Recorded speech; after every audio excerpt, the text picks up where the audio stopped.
Hello, beautiful souls. My name is Jessie, and welcome back to another episode of Rewire To Inspire. This show where we'll dive into self-love, learn tangible ways to rewire the brain, and discovering your soul's purpose. The goal of Rewire To Inspire is to encourage listeners to begin doing the hard work, to get curious and open to maximizing your life. Our mindset shapes how we live. Depending on life events, traumas, and personal experiences, our mindsets are all vastly different. However, one thing we all have in common is the ability to rewire our mind, to change the narrative, and to pivot our lives. I hope you leave each episode with the belief that you are so worthy to live a life true to you. I look forward to chatting with you every single Tuesday and Thursday and helping you grow exponentially in all areas of your life. Without further ado, here's today's episode.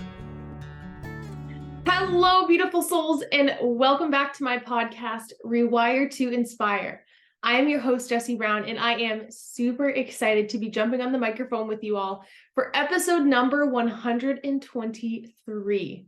I hope you guys are all having an amazing day. I'm recording today's episode on Sunday morning. It is May 7th today, and the sun has come out to play today. So I am super excited to finish recording. However, and even in saying that, I'm super excited to be jumping on here, but I'm excited for an afternoon spent outside enjoying some spring weather. I feel like we've just been getting a lot of rain and gloomy days. And so I'm very, very excited to go outside later on and enjoy and soak up some sunshine. If you missed last episode, number 122, are your standards too low? I definitely encourage you guys to go check out that episode as well as Tuesday's episode. Both of last week's episodes that came out, I got a ton of feedback from all of you guys. So thank you so much. If you ever tune in and you feel like, you have something that you want to share with me, or you have feedback, or even just letting me know that you tune in means the absolute world to me. I promise you guys, it beyond makes my day. So if you're ever feeling pulled to connect, I would absolutely love that. So without further ado, for today's episode number 123, we are going to be talking about, and this is an exciting one, 4 ways to really work towards ending overthinking. So 4 ways to stop overthinking. And so you must be thinking, like, this is the recipe for a great life, because we all overthink. We all overthink everything in life.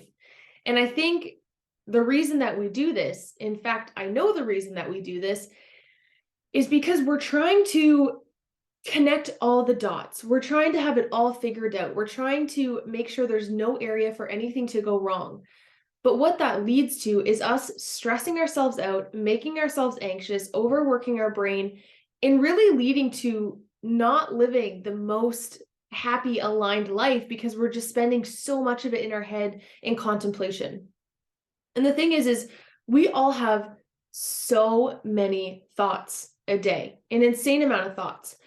So many, in fact, that we don't even know or have noticed all of our thoughts, right? If I asked you right now, if you could think about every single thing that you thought about yesterday, you wouldn't be able to tell me, because thoughts come and go sometimes in ways that we don't even recognize that it's happening. Our brain's just always going. It is always going. And this is why I think some of us struggle in the beginning with meditation, because we're like, I can't get the thoughts to stop, and they just keep going. So just know that it's kind of our brain's job to do that, but we do have the ability to train it in a way to choose which thoughts we really want to have control. So you know how sometimes we have a thought and, it's almost like some of them just pass by. There's like 2 analogies I like to use. Either like clouds in the sky, we can just observe them, we're watching them go. But another example I like to use is you're at a train station and the trains are going to keep going by. Those are your thoughts. However, some trains go by, you might jump on because you might think that that's the train you need to be on. And so you let it take you away, and then you're like, nope, that wasn't the one. And then you get on another train. So the goal of today is for you to really decide which trains, aka which thoughts, you want to buy, which ones you want to invest your time and energy in.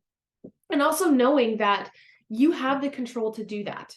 You have the ability to choose which thoughts. I'm going to say the word buy a lot today. You buy into, you allow to take your time, you allow to go down that rabbit hole. And so And also, I apologize, you guys, my allergies are a little bit bad today. So if my voice sounds a little off more than usual, that is what's going on. That fun spring allergy season that a lot of us deal with, but I know I deal with pretty badly. So anyways, so sometimes we do notice thoughts, and they are typically thoughts that we don't like, right? The ones that we normally invest our time and energy into are the ones that we don't like. And we end up ruminating and catastrophizing. And really what that does is it robs us of being in the present moment, and it takes a lot of our energy. Think of a time that even in the last 24 hours where you had a thought and you bought into it and then it led you down a rabbit hole. This happened to me last night when I was at an event. I had a thought come into my mind that was a little bit negative, and I found that I wasn't present in the physical room that I was in for a couple of minutes because I had just allowed this thought to take my attention. And we do that so much, especially if we have a lot going on in our life, if we've had a lot of past experiences that might be kind of negative or hurtful, if we're overly stressed out, if we have a lot on our plate, it can be really, really easy to buy into these thoughts because it's almost like it feels like they're controlling us more than we're controlling them. And so that is the goal of today, is for you guys to start to recognize that that doesn't have to be the case, right? It's almost like our thoughts are like lenses of a glass, like glasses, and they're the lens in which we see the world. And if your lens is that the world is negative or harsh or bad, you're most likely going to live your life looking through that lens. But if we can rewire that and change your lens to view your thoughts as something different, as kind and loving and messages, we're going to view the world differently. And so really, I want to clear our lenses today, provide you guys with some tips and tricks that can help you to stop overthinking. And so the way in which I'm going to do this is a term that I learned when I was studying social work called cognitive diffusion or cognitive fusion. So basically they are the opposites of each other. D meaning basically like turning it off, and fusion meaning binding them together. And so what we want to practice is cognitive diffusion. So I'm going to start with cognitive fusion first, because that's the one I think a lot of us are most familiar with, even if you don't know the term. So cognitive fusion is basically everything I just said. That is the buying into every thought that passes through your mind. It's when you think something and you don't even notice it and you just believe it. Think about a time that you've told yourself something negative and you didn't even go into contemplation. You just agreed with it. I'm so stupid. I'm so dumb. I'll never get that job. I'll never be worthy of that. Oh, I could never start that business because blank. Oh, that person doesn't like me because blank. We don't even allow ourselves the opportunity to look at that thought in a way that is realistic and is, less hurtful, because we're just buying it and believing it right away. And so that is what cognitive fusion is. It's really that buying into every thought that we have. And so an example of this for me is something that I struggle with, that I'm working on, is growing my M brain, my logic brain, that part of my brain that is mathematics, probability, logistics, statistics, all of those things. For so long, I have kind of pushed those aside because I struggle with them, and we avoid the things in which give us fear or overwhelm us. And so for me, a lot of my life, I spent avoiding that part of my brain. However, now being an entrepreneur and looking to, I have big plans is all I'll say. I have big plans for my future and in the mission that I'm on. But I know I can only be successful to the extent in which I work on my M brain. Because if I'm going to be an entrepreneur and I do not understand numbers, I'm not going to be very successful. It just makes sense. And so a couple of weeks ago, my coach recommended this book called Algorithms to Live By. And this book is very M focused, meaning it is very math focused. It is very probability focused. And I was probably 3 pages into this book and I was massively, massively overwhelmed. And my thoughts were coming in and are saying, you're so stupid. You're never going to understand this. You don't understand math. This is never going to change, basically. And I just had all these thoughts and I was buying into all of them. So much so that I bought into them, into the point that I put the book down and I haven't picked it back up yet because I'm terrified of it. That is an example of cognitive fusion. I am associating a belief with a thought and then acting accordingly because I've convinced myself that that is true.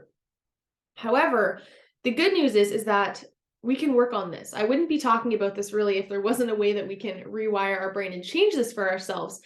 However, I want you to know that with everything that I teach you guys, it's not a flick of a switch. It takes time, it takes practice. You got to think about it. You are literally rewiring the neurostructure of your brain.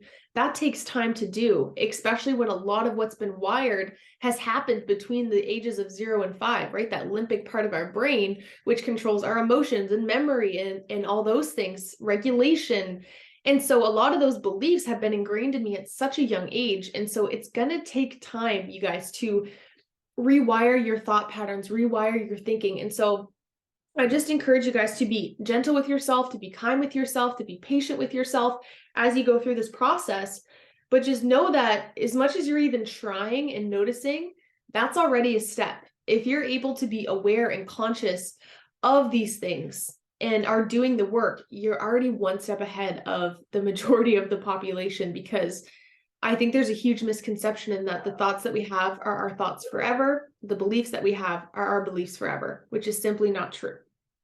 So moving on to cognitive fusion. So that would be the opposite of diffusion. So cognitive diffusion is a skill of being able to have a thought and by a thought. It teaches you to separate yourself from the thought. This can help you to have power over your thoughts instead of them running the show. So this is being able to really decipher yourself apart from your thought. So think of a time again that you've told yourself something negative, and a part of you knows it's not true, but because you had that thought, you're like, it must be true. This process of diffusion is basically being able to separate those, being able to separate yourself from the thought of saying, hey, I know that that's not really true. I know that that's maybe a thought or belief I've had in the past, or that's just my negative bias coming in to protect me, but I know that that's not really my belief. And so that is the process that we're going to talk about in these 4 ways that we can stop overthinking. But the term, if you guys are curious, is cognitive diffusion, if you've never heard that before.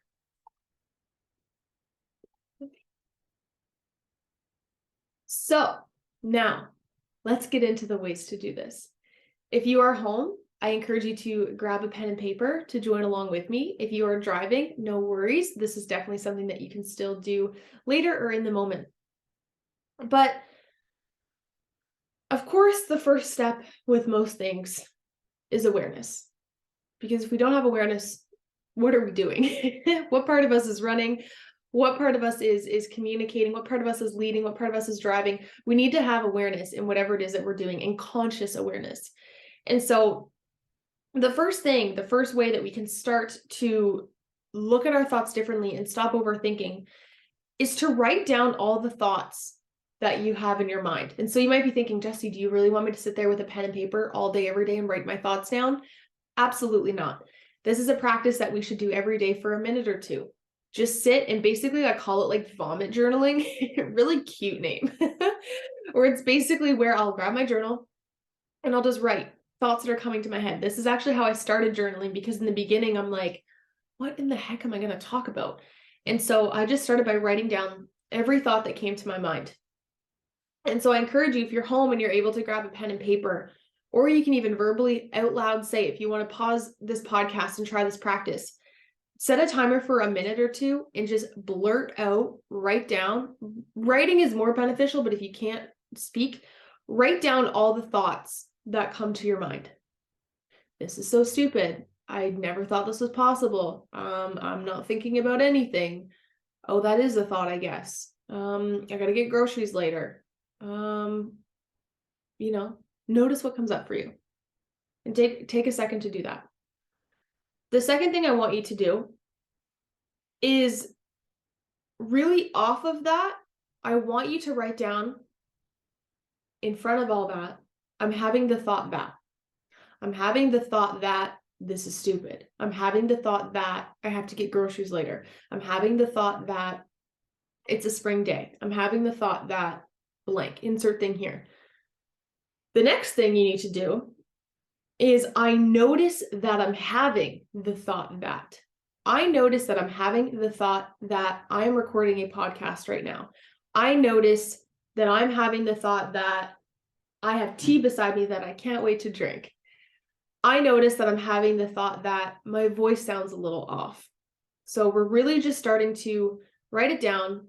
I'm having the thought that, I'm noticing I'm having the thought that, and then take a second to notice your thoughts and notice yourself noticing them. Sit there right now and just ground yourself and just notice. Watch the train go by. Watch the clouds go by. Notice that you have them even without cognitively thinking about them. They just come and go. Which is super interesting when we start to pause and practice mindfulness and bring awareness to how our body just autonomically responds to things. It's super interesting as we just allow life to pass us by. We think so many things are normal because they're just the way that they've been our whole life. And so we don't really think that we have the ability and the capability to change that. And so I hope that even just that small practice allowed you to look at your thoughts versus allowing them to control you. And so also knowing that our thoughts are not always accurate. In fact, for the most part, they're not accurate. They're normally negative. They're trying to hold us back. They're trying to keep us safe. They are minimal thinking. They are closed-minded thinking. And because again, that's how our brain's been wired for years and years and years and years and years. And so it makes sense, but we can change that. Okay, the next step. Oh my gosh, you guys, I keep getting hairs in my mouth, and I looked at my microphone cover and I realized it's because, I'm sorry if that was loud, there is so many cat hairs on this thing. I think I share this every podcast episode, but it's wicked annoying. I need to hide my microphone better from my cat because this is terrible. Oh my gosh. Okay. The second step to stop overthinking. This one's kind of fun. It's to name your thoughts. Give it a name. Give them a name. What I like to do is I have thoughts that I call my hummingbird thoughts, which is, again, I've referred to as, that's what I call my higher self. So I like to have hummingbird thoughts, and then I like to just have like my watcher thoughts, but you could name it Sally, George, Jeff, whatever you want. Give your thoughts a name. That allows you, basically the practice of all this, of cognitive diffusion, is to separate yourself from your thoughts. And so by giving it a name, you're giving it basically its own identity that is separate from you. So it's a lot easier to say, hey, Sally, stop being so negative. Hey, Sally, stop being so rude. Hey, Sally, that wasn't helpful. See, so it's really helpful and beneficial in a way to name your thoughts and give them a name. So that is the second thing, is to give your thoughts a name, to separate yourself from your thoughts. Okay, which is a weird practice, but I encourage you to try and just notice how it feels. Number 3, this one's fun. And I remember doing this with some of my clients back when I was doing counseling, one-on-one work, is to give that inner dialogue like a funny voice externally. So saying it out loud in a funny voice. So let's say, for example, your thought is, I'm so ugly. Out loud, you could be like, I'm so ugly. I'm so ugly. I'm so ugly. You start to laugh, right? It's funny. You're saying it out loud, and it almost lessens the power that it has in your mind, because now your mind's like, okay, that's just a joke. That's funny. That's cute. Right? And so saying it out loud also turns it into a jumble of words, which starts to make it not make sense. Have you ever said a word over and over and over again, and to the point that you're like, what are words? What is life? You know, like say banana 50 times and tell me that it's not a word anymore. It doesn't make sense. Banana, banana, banana, banana, banana, banana, banana, banana, banana, banana, banana, banana, banana, banana, banana, banana. It starts to just sound like a bunch of jumble of words. If we can practice externally doing that with our thoughts, especially those thoughts that aren't helpful or are hurting us, it starts to lessen their power and lessen their significance, which is actually a really fun practice. I used to like to do that one with kids. If I ever had any youth clients, that was my favorite thing to do with them, because we see that so much in adolescence now, is just a lot of negative self-talk, and it breaks my heart. But I also know that I resonate with that because that was me. So I understand. But singing it and saying it in a silly voice. And so I want you to reflect on everything we've said so far, because you might be sitting there thinking like, how is this going to help? Each of these is going to help you in a different way. And one of these tips might help you more than the others. For me, a huge one is writing it down, giving it a name, and then saying it out loud in a funny voice. But sometimes if I'm out and about and I don't really have the ability to say my negative thoughts in a funny voice, even just giving it a name and saying, okay, that wasn't a hummingbird thought, I'm not going to buy into it, is a practice that takes time, but you can get there. And so there's ways to just start small and build. So start with writing down, just noticing your thoughts, even once a day, setting a timer for 30 seconds. What am I thinking about? The whole point of really any kind of trauma work, healing work, whatever, is to just be conscious and mindful of what the mind and body are doing automatically. How is it that you're able to interrupt those so that you're not jumping on that train? You're not allowing them to sweep you away and ruin your beautiful day and your beautiful life, because we sometimes jump onto the wrong trains and we regret it, but know that you can get off and park at any time and begin to just be an observer again. So the last thing that I have for you guys is to symbolically put our thoughts into objects, associating your thoughts with an object. So this could look something like, I have a negative thought and I associate that with this mug. Every time I have that thought, I'm going to carry this mug around with me until I get to the point that I'm like, why am I carrying this mug around with me? This is so annoying. This isn't helping me. And I put it down and I'm like, okay, how can I also release that thought at the same time? Sometimes that association of a thing with a thought can help us. It's the same with gratitude. Whenever I get to a traffic light and it is red, I tell myself 3 things that I'm grateful for. So I'm associating an object with a thought. So if we're able to associate an object with a negative thought, we can kind of do the same thing to bring awareness to what it is. So maybe every morning when you're drinking your morning tea or coffee, that can be your practice to notice what your thoughts are. Every time I take a drink, I'm going to notice what I'm thinking about. Every time I pick up a mug, I'm going to notice what I'm thinking about. And so choosing an object can just help you to take this practice one step further and begin to associate things with thoughts. And so you're basically automatically priming your mind to think about those things. So that is a super fun one. A couple last points for you guys that are helpful to ask yourself is this thought helpful or serving me? If the answer is no, how can I let it go? Where is it stemming from? What is it trying to teach me or tell me? How can I notice it, thank it, and then release it? I always say, catch it, change it, release it. We have the ability to do that. Do I want to buy this thought, or am I going to allow the train or clouds to pass through? Creating space between yourself and the thought. There is a differentiation there. Are you able to decipher between the two? You can, it just takes time to do so. And then the last thing is something I struggled with, so I want to make sure I mention, is don't get obsessed with fighting thoughts. Don't get so hyper-focused on trying to suppress them, because thoughts are helpful. It's the same when people say, I don't want to have survival techniques. I don't want to go into fight, flight, freeze anymore. And I have to provide context in that the reason that we have those are to help us. It is to save us in dangerous situations. Our thoughts do serve a purpose, right? They serve a purpose. They help us understand the world. They help us to contemplate. But because so many of our thoughts aren't helpful, it's really, really powerful that we don't want to fight them off and not have them, but instead we want to form a relationship with them. We want to get to know them and decipher ourselves from negative thoughts that might be ruminating and running our life. And so noticing them instead of fighting them. So I hope you guys enjoyed today's episode, 4 ways to stop overthinking. I know it can sound like a lot. I know it can sound impossible. I know it can sound like, that'll never be me. That'll never be realistic for me. I don't know what that's like. I don't know what that could be like. That is okay. I know exactly what it's like to be at the beginning of this journey, and I'm still working on this immensely.